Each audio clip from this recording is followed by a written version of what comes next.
gars, aujourd'hui on se retrouve pour une nouvelle vidéo. Donc là je vous prends un peu en mode vlog avec moi. Aujourd'hui j'ai pas mal de trucs à faire. Donc déjà qu'est-ce que j'ai fait ce matin? J'ai fait plein de... Enfin j'ai envoyé plein de mails et tout. On connaît les postulations et tout et tout. Donc voilà.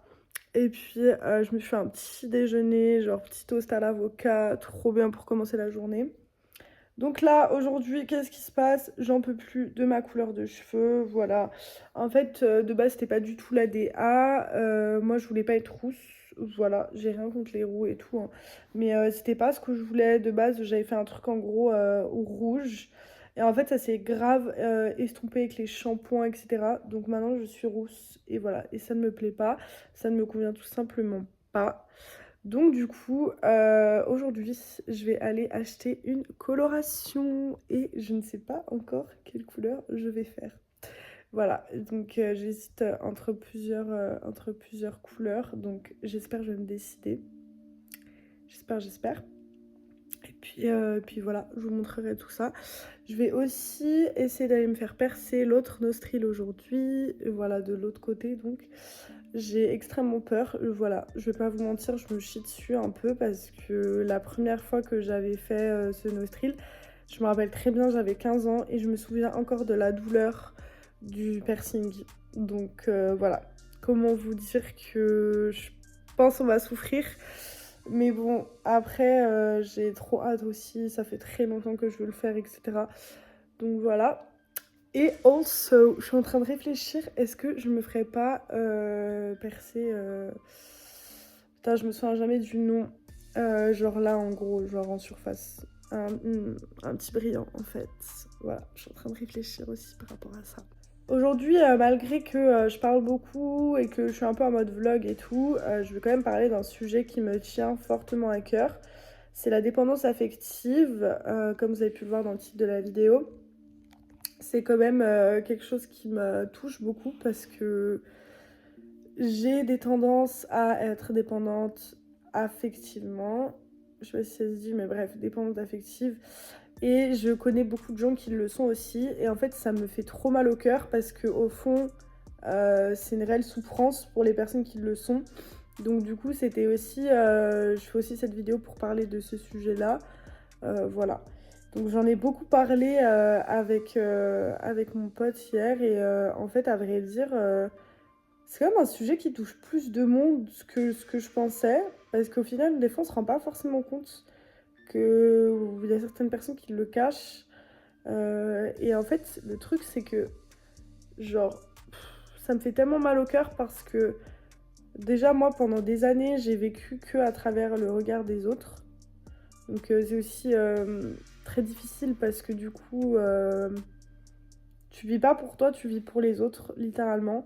Je faisais tout pour que les autres m'aiment, je m'habillais pas comme je voulais parce que j'avais peur d'être trop différente. Il y avait aussi tout le côté où je voulais satisfaire tout le monde. Donc en fait, clairement, tu penses pas du tout à toi quand tu fais tout ça et tu... Clairement, tu vis pour les autres au lieu de vivre pour toi et je trouve ça hyper triste. Et récemment, surtout récemment, j'ai découvert une autre facette de moi qui a vraiment envie de sortir de cette dépendance affective parce qu'au final, qui n'a pas envie d'être heureux soi-même et de vivre pour soi aussi, c'est ça. Donc du coup, voilà. Je pense qu'il y a beaucoup aussi le syndrome du sauveur qui rentre en compte. Après, ça n'a rien à voir en soi, les deux. Mais en tout cas, pour ma part, il y a beaucoup de ça aussi. C'est-à-dire que je préfère m'occuper des autres et penser aux autres et aider les autres que de penser à moi. Aussi, je pense que c'est un peu une forme de... Je sais pas, pour en quelque sorte me protéger parce que... En vrai, notre pire ennemi, c'est nous-mêmes dans tous les cas. Donc voilà, je sais que la personne qui peut le plus me faire souffrir, c'est moi-même. Et je me suis énormément fait souffrir pendant des années, du coup, en vivant justement que à travers les autres. Et aujourd'hui, j'ai envie que ça change. Et aujourd'hui, j'ai envie d'ouvrir les yeux des gens par rapport à ça. Donc voilà, aujourd'hui, j'ai vraiment envie de vivre pour moi, de penser à moi avant de penser aux autres. je sais que c'est plus facile à dire qu'à faire parce que c'est vrai qu'on a toujours cette tendance à être un peu, nous, personnes dépendantes affectives, on est souvent les psys des autres. Donc voilà, on va souvent quand même fortement être là pour les autres, ce qui n'est pas plus mal parce que du coup, au final, c'est vrai que qu'on a tous besoin d'une oreille pour nous écouter. Mais voilà, en fait, le problème, c'est qu'il y a beaucoup de répercussions après sur nous. On peut être très comme des éponges émotionnelles, à absorber des émotions positives comme très négatives des autres. Et voilà, moi, pendant pendant des années, je m'occupais vachement des autres. Et le truc, c'est que, bah, en fait, après, tu t'en sors plus parce que t'as tes propres problèmes à toi, t'as ta propre vie à toi à gérer, t'as ta propre construction, ton propre avenir à tracer, et du coup, bah, c'est juste trop, en fait. C'est pas ton métier d'être psy, c'est pas non plus, t'as pas été formé pour ça. Tu veux bien faire, mais franchement, c'est too much, c'est trop. Et voilà quoi. Donc, non, franchement, ça, je me suis bien rendu compte. Du coup, la dépendance affective, c'est quoi? Comment je pourrais définir ça? Moi, je pense que je dirais que c'est le fait de dépendre complètement de l'autre, de vivre pour l'autre. Et ouais, complètement. En fait, le truc, c'est que quand t'es dépendante affective, la plupart du temps, en fait, c'est souvent quand t'es dans des relations amoureuses. Bon, après, ça peut être aussi amical, etc. Mais en tout cas, la plupart du temps, c'est ce qu'on voit un peu dans les relations amoureuses, un peu toxiques, du coup, parce que du coup, en fait, tu es complètement que là pour la personne. Genre vraiment, je sais pas comment vous expliquer ça, j'essaie d'être claire et tout, mais genre, t'es là, tu te lèves, premier truc auquel tu penses, c'est la personne. En fait, toutes les émotions que la personne va avoir, tu vas les ressentir et les ressentir fois 1000 et tu vas prendre ça personnellement. Donc du coup, si la personne est triste, tu vas être triste.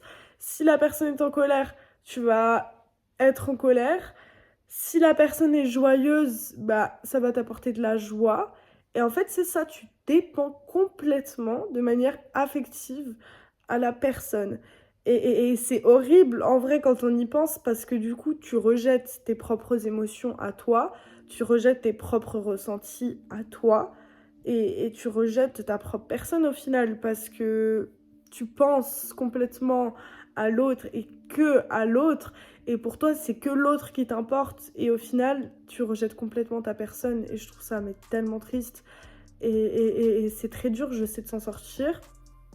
Moi ça va de mieux en mieux, j'essaie de vraiment travailler sur moi, faire tout un cheminement pour arriver à me sortir de tout ça, mais quand pendant des années t'as été là-dedans et t'as été tout le temps là-dedans, c'est extrêmement compliqué de s'en sortir et c'est extrêmement compliqué aussi de faire face à soi-même et se dire maintenant, là, aujourd'hui, tu penses à toi et tu fais des trucs pour toi, genre.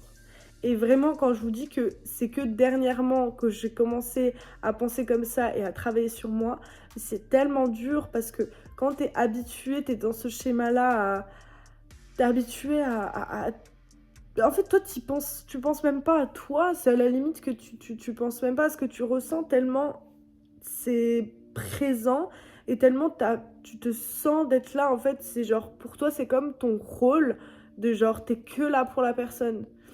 Et c'est extrêmement dur de s'en sortir, mais après, évidemment, on peut s'en sortir. Il faut simplement déjà se rendre compte qu'on est dans un système comme ça, c'est un cercle vicieux et tout. Déjà, première étape, s'en rendre compte. Deuxième étape, travailler là-dessus. Évidemment, vous pouvez travailler là-dessus avec un professionnel, etc. Moi, je sais que les psys, personnellement, ça m'a jamais vraiment aidé. Voilà. Après, je suis peut-être pas tombée aussi sur des psys qui me correspondaient. Mais je sais que moi, perso, depuis plusieurs années, là maintenant, j'essaie vraiment de faire les trucs moi-même.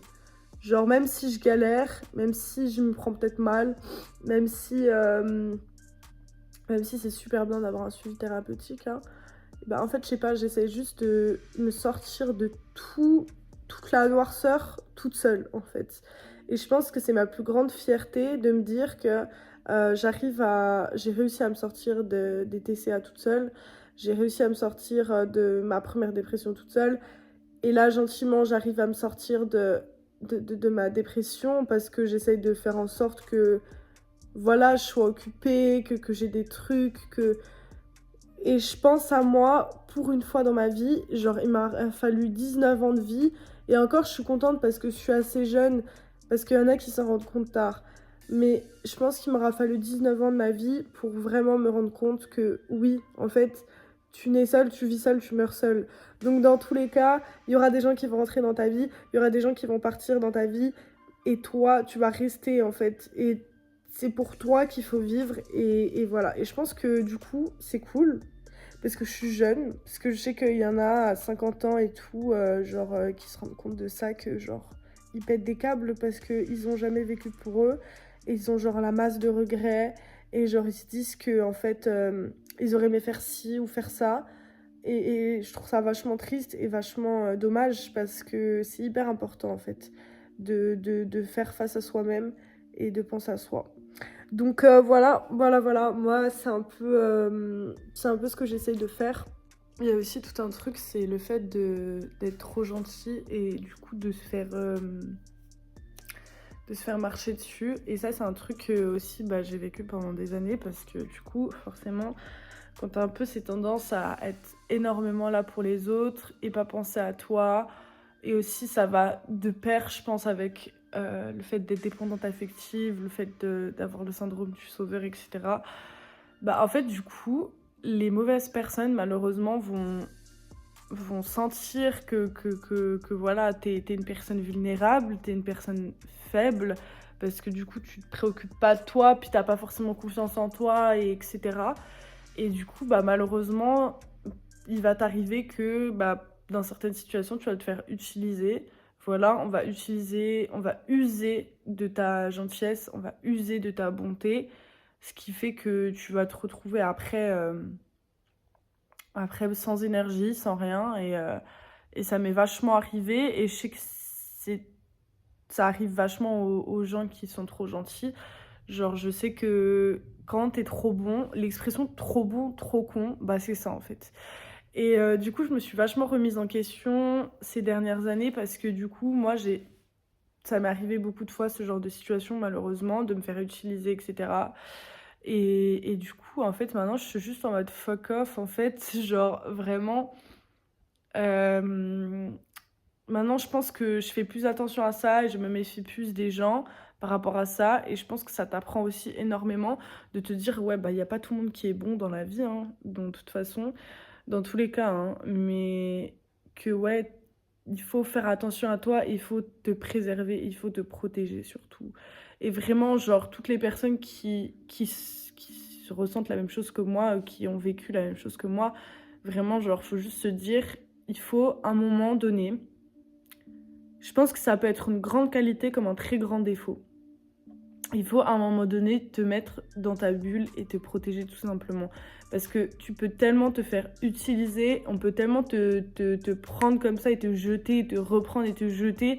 Et toi, tu t'en rends peut-être pas forcément compte sur le moment, mais je te jure, quand tu t'en rends compte, tu te dis, mais en fait, je me sens trop nulle, genre je me sens comme une merde d'avoir été utilisée comme ça. Et ça a été mon cas, et c'est pour ça que maintenant je me méfie énormément des gens et je me protège énormément par rapport à ça. Parce que, genre, c'est abusé comment, quand t'es trop gentil, tu vas trop te faire marcher dessus. Alors que putain, c'est une putain de qualité, en fait, d'être bon et d'être gentil. Et toi, tu veux juste... En fait, c'est trop triste comme bail, parce que toi, tu veux juste que tout le monde soit bien. Genre, tu veux le bonheur de tout le monde. Et en fait, tu te fais juste rouler dessus comme une merde. Et du coup, voilà quoi. Donc, moi, je te dis, il faut te protéger et te préserver. Non, vraiment, sincèrement, il faut penser à soi au bout d'un moment. Parce qu'en fait, on vit dans un monde déjà qui est tellement. Les gens sont tellement égoïstes de base. Mais là, vraiment, quand tu as ces qualités-là et quand tu dégages ça, vraiment, vraiment, faut faire attention. Parce que tu peux vraiment te faire utiliser. Et c'est la pire des choses, je trouve, qui puisse t'arriver, quoi. Moi, je vous retrouve pour la fin de cette vidéo. Donc, je suis maquillée, préparée. Voilà, et donc tout ça pour vous dire que vous n'êtes pas seul. Vraiment, et je sais à quel point c'est compliqué de s'en sortir, mais vous pouvez vous sortir de ça très clairement. Pensez à vous, vous êtes la priorité dans votre vie maintenant. Aujourd'hui, quel que soit votre âge, il est temps de comprendre que vous vivez pour vous et non pour les autres, et que c'est ultra important de prendre soin de soi et de prendre du temps pour soi. Donc voilà, j'espère que vous avez apprécié cette petite vidéo. N'hésitez pas à liker, commenter et à vous abonner. Et moi, je vous fais de très grands bisous et à bientôt. Bisous.